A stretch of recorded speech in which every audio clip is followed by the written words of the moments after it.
Residence degli Ulivi, l'incanto della natura per chi vive in città. Telefono 0962 96 4192 348 01 17 609. Certificavano falsa invalidità saltando la competente commissione. 13 tra medici e funzionari ASL sono finiti ai domiciliari a Cosenza. 150 gli indagati nell'ambito dell'indagine partita da 2 anni, da controlli e segnalazioni della polizia stradale. Oltre alle ordinanze di custodia cautelare e agli arresti domiciliari sono stati emessi anche 36 obblighi di presentazione alla polizia giudiziaria nei confronti di dipendenti del distretto sanitario di Rende. Il reato contestato è di falso ideologico in atto pubblico. Tra le persone destinatarie dei 49 provvedimenti cautelari c'è anche il sindaco di San Fili, Ottorino Zuccarelli. Con l'accusa di corruzione la Polizia di Stato ha arrestato un agente di polizia penitenziaria, Vincenzo Zuccarello, 49 anni, in servizio tempo fa nel carcere di Palmi. Secondo l'accusa, l'uomo avrebbe riservato un trattamento di favore ad alcuni detenuti in cambio di somme di denaro, consentendo loro di effettuare telefonate dal carcere tramite telefoni cellulari. L'agente arrestato è attualmente in servizio nel penitenziario di Barcellona Pozzo Ligotto. 2 latitanti reggini, Rocco De Paola, 51 anni di Rosarno, e Salvatore Bonfiglio, 35 di Taurianova, sono stati arrestati dai carabinieri della compagnia di Serra San Bruno alle prime luci di stamattina. I 2 sono stati sorpresi nel sonno in un casolare abbandonato di Contrada Bracciara di Dassà. Tra le accuse a loro carico, associazione per delinquere, corruzione, ricettazione e detenzione abusiva di armi da guerra.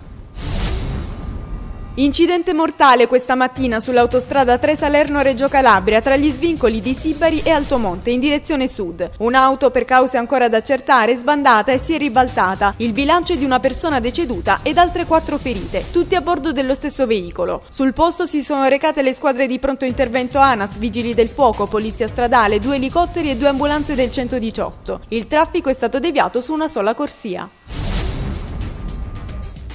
Pasquale Libri, 37 anni, reggino, dirigente del settore appalti del San Paolo di Milano, si è suicidato. L'uomo era stato coinvolto nell'inchiesta della DDA di Milano che insieme a quella di Reggio Calabria ha portato in carcere 304 persone. Nelle carte dell'inchiesta infatti ci sarebbero molte intercettazioni definite dagli inquirenti pesanti a suo carico, insieme al direttore sanitario dell'ASL di Pavia, Carlo Chiriaco. E sempre dalle carte dell'inchiesta Il Crimine emerge il coinvolgimento di un consigliere regionale del PDL ed ex vice sindaco di Imperia. Si tratta di Alessio Saso, 47 anni. Dalle indagini, infatti, è emerso che il consigliere incontrò in periodo di campagna elettorale per le regionali del 2010 Domenico Gangemi, il boss 64enne arrestato il 13 luglio scorso, considerato il referente dell''ndrangheta a Genova. Il consigliere ha ammesso l'incontro, ma ha detto di non sapere chi fosse l'interlocutore. Per la scuola abbiamo adottato interventi non di vetrina ma di sistema, lo ha detto l'assessore regionale alla cultura Mario Caligiuri, che assieme al direttore generale dell'ufficio scolastico regionale Francesco Mercurio ha partecipato alla presentazione dei piani di intervento ministeriali del Fondo strutturale europeo, che precedono risorse per la riqualificazione degli edifici per oltre 31.438.000 euro. Alla Calabria per il triennio 2010-2013 toccherà una quota pari al 14,29% del totale dei bandi che scadranno il 31 ottobre. I problemi economici e sociali dei comuni nella gestione dei beni sottratti alla criminalità. Di questo si è discusso a Martone, in provincia di Reggio Calabria, nel convegno Beni sequestrati da problema a risorsa. L'incontro è stato presieduto dal procuratore di Catanzaro Antonio Vincenzo Lombardo. Sono intervenuti il sindaco Giorgio Imperitura, il direttore Agenzia Nazionale Beni Confiscati Mario Marcone, l'assessore provinciale Attilio Tucci. Hanno partecipato anche i parlamentari Elio Belcastro e Mario Tassone.